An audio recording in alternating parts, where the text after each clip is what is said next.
Here with NSU head men's basketball coach Mike McConathy. Coach, had 6 days off between your first 2 games. Now you have 2 games this week. You play Rice on Tuesday, then you head to Tulane on Saturday.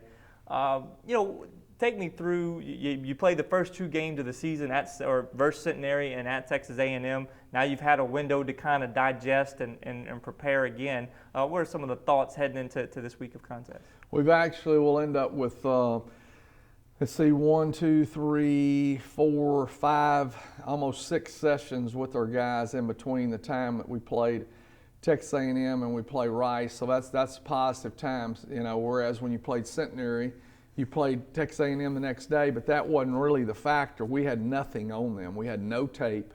There was nothing we could get because there's a rule that you can't get scrimmages from somebody. So you go in just completely blind.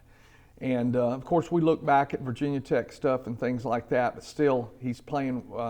Coach Williams playing with completely different players, different situations. So you go in against Rice. They played Arkansas. They played Penn. They played Wayland Baptist. So now we've got information. So we hope we'll be better prepared to do that. And I think that we will because the guys have been pretty locked in. Still trying to merge together all the different segments in our team. Some people would call them cliques. I'd prefer to call it segments.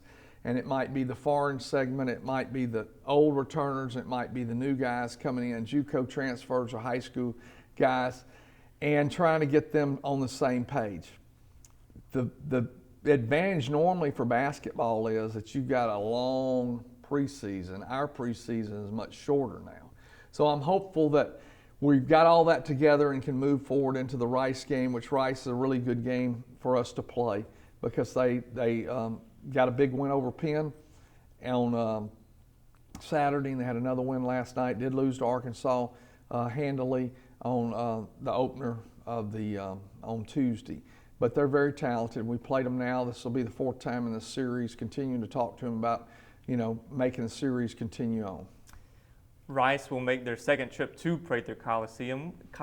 What's the importance of having a team like Rice come in on a regular basis? Well, we don't have the same natural rivals we used to have. We used to have directional schools, as they call them in Louisiana, or institutions all over the state that were not, we were all in one league in the Gulf States Conference. And I didn't play in that league either, but that was a really good time because everybody had rivalries and you could put people in seats because of that. When they played up at the men's gym, which is now the RAC, they would line up at 4 o'clock in the afternoon to go to a ball game because if you didn't get there, you weren't going to get a seat. The sense of urgency knowing that. And so Rice is a regional opponent. It is in a higher league, a league up at the Conference USA. So people may recognize that name because it's such a great academic school, and hopefully they'll come out and watch us play them. You talked about blending the old and the new. A guy like Chudy Bile has been on the team from a personality standpoint. This is his first year of playing basketball after redshirting last year. Seems like he's feeling more comfortable from the second game to the first game, and how does he continue to progress? It seems like one of those guys, kind of an X factor for your candidate. Well, I just think that the biggest thing with a guy like Chudy Bile is that he's got to play within himself. He's athletic, really explosive, blocked 3 shots in the Centenary game, had 11 rebounds that game, came back and numbers weren't great, but he had some really good minutes against Texas A&M. I say not great, that they were okay. But he has a lot of ability, and the fact that he's been here a year does help him a little bit. The other thing with him in I'd say out of the last five practices, he's been a little bit better at playing at a pace which is the perfect pace for him.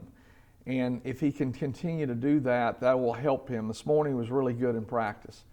Really shot the ball well because he was under control. He didn't try to do things outside of what is his wheelhouse. And so we just got to continue to hope that he does that. Maybe it has to do with some of the groups that I've kind of moved some people to get the right combinations. That was one of my thought process all weekend trying to figure out what the best combinations were of players to where you play those guys early and then you ride with the ones that are doing the best at the end. And, you know, sometimes you can't find somebody that's doing their best, but for the most part, you can usually put together 6 or 7 that have an exceptional night and the matchup works for them. Looking back at the first 2 games, this team shot really well against Centenary in a win. Against Texas A&M, you know, didn't make as many open shots, but you were down 7 with 3:44 to go, and you know, you rebounded well. You did some other things. You limited turnovers that led to points, although there were some critical turnovers that Texas A&M took advantage of. How do you kind of digest those first 2 games and then move forward this week? Disappointed because I really felt like we should have been there to wire, but with Texas A&M. But the other factor is we didn't get to the free throw line, and the reason we didn't get to the free throw line is not just because it was a road game, but because we didn't attack the basket, and we settled too much for a three-pointer that was open. I mean, for the most part, we didn't force any shots. They were just wide open. We just didn't make shots. And so that's something that, you know, we got to work to improve on and be able to make shots and be able to attack the basket to where we can get to the free throw line. Coach Mike, thank you very much. I don't know if I answered